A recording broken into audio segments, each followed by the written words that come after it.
ഉമ്മ വന്ന് പറഞ്ഞത്, മോളെ ആ കൗൺസിലിങ്ങിന് കൊണ്ടുവന്നേ.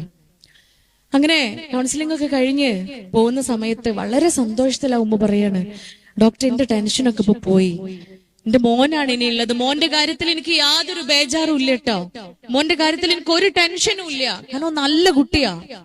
എന്നിരുന്നാലും നമ്മളെ കുട്ടികളല്ലേ, കാലം അങ്ങനെയല്ലേ. വൈകുന്നേരം ആവുമ്പോ ഓൻ വീട്ടിലേക്ക് കയറി വരുമ്പോ ഞാൻ ഓനെ കെട്ടിപ്പിടിച്ച് ഉമ്മ കൊടുക്കുന്നു, ഞാൻ ഓനെ കെട്ടിപ്പിടിച്ച് ഉമ്മ കൊടുക്കും. അതെന്തിനാ നിങ്ങൾക്ക് അറിയോന്ന് എന്നോട് ചോദിക്കാം. നമ്മൾ എന്തിനാ കുട്ടികളെ കെട്ടിപ്പിടിച്ച് ഉമ്മ കൊടുക്കണേ? നമ്മള് കുട്ടികളാണ് അല്ലേ? അവരെത്ര മുതിർന്നാലും, അവര് വാപ്പ വല്യാപ്പമാരായാലും നമ്മൾ ജീവിച്ചിരിക്കുന്നുണ്ടോ? നമ്മുടെ മക്കളാ. നൊന്ത് പ്രസവിച്ച് 21 എല്ലുകൾ പൊട്ടുന്ന വേദന സഹിച്ച് അത്ര കാലം ഗർഭം ചുമന്ന് നടന്ന് പ്രസവിച്ച് വളർത്തി പോറ്റിയ ഉമ്മമാരാണ്, മാതാപിതാക്കളാണ്. അവരെന്നും നമ്മുടെ മക്കളാ. കെട്ടിപ്പിടിച്ച് ഉമ്മ കൊടുക്കും. കെട്ടിപ്പിടിക്കലും പുന്നാരിക്കലും ഉമ്മ കൊടുക്കലും 2 വയസ്സായ നിർത്താനുള്ളതല്ല, അത് തുടർന്നുകൊണ്ടേയിരിക്കണം. അത് നിർത്തുന്നതാണ് ഇതിന്റെ മറ്റൊരു കാരണം പ്രിയപ്പെട്ടവരെ. അതെന്നോ നിർത്തിയിട്ടുണ്ട് ഇല്ലേ? ഒരു സെഷനില് കൗമാരക്കാരായ കുട്ടികളുടെ സെഷനിൽ ചോദിച്ചത്, എത്ര കാലമായി ഉമ്മ കിട്ടിയിട്ട്? ഓർമ്മയല്ല ഡോക്ടറെ എന്ന് കുട്ടികൾ പറയാം. ഓർമ്മയില്ലാന്ന്. നമ്മൾ ആൺകുഞ്ഞുങ്ങളും പെൺകുഞ്ഞുങ്ങളും മാതാപിതാക്കളുടെ അരികിൽ നിന്നും അവർക്ക് മുത്തം ലഭിച്ചത് ഓർമ്മയില്ല എന്ന് പറയുമ്പോ നമ്മൾ എവിടെ ഇരിക്കുന്നു നമ്മൾ ചിന്തിക്കേണ്ടതുണ്ട്.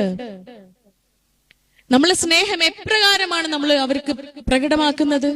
എവിടെയാണ് അത് ലഭിക്കുന്നത്? കമലാ സുരയ്യ പറഞ്ഞതുപോലെ മാധവിക്കുട്ടി പറയാണ്, പ്രകടിപ്പിക്കാത്ത സ്നേഹവും പിശുക്കന്റെ ധനവും ഒരുപോലെയാണെന്ന്.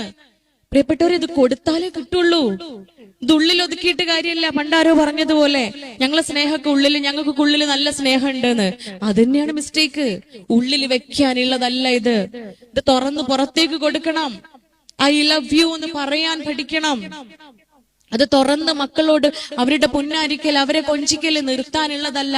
എന്നും പുന്നാരിക്കണം, എന്നും അവരെ കൊഞ്ചിക്കണം, എന്നും അവരെ നെറുകയിൽ താലോലിക്കണം. സ്വാഭാവികമായും എന്തിനാ ഞാൻ എന്റെ കുട്ടിക്ക് ഉമ്മ കൊടുക്കണേ എന്നുള്ള ആ ഉമ്മയുടെ ചോദ്യത്തിന് മുമ്പില് നമുക്ക് എല്ലാവർക്കും ഒരുപാട് ഉത്തരങ്ങളുണ്ട്. നിരവധി ഉത്തരങ്ങൾ നമ്മുടെ മുമ്പിലുണ്ട്. എന്റെ കുട്ടി ആയതുകൊണ്ടാ, അത്രയും ഞാൻ സ്നേഹിക്കുന്നത് കൊണ്ടാ ഉമ്മ കൊടുക്കുന്നത്.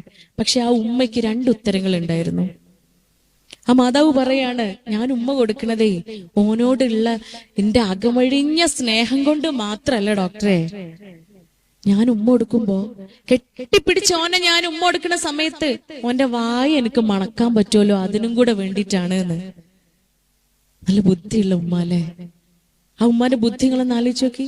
ആ ഉമ്മയെ പോലെ ബുദ്ധിയുള്ളവൾ ആവേണ്ടതുണ്ട് നമ്മള്.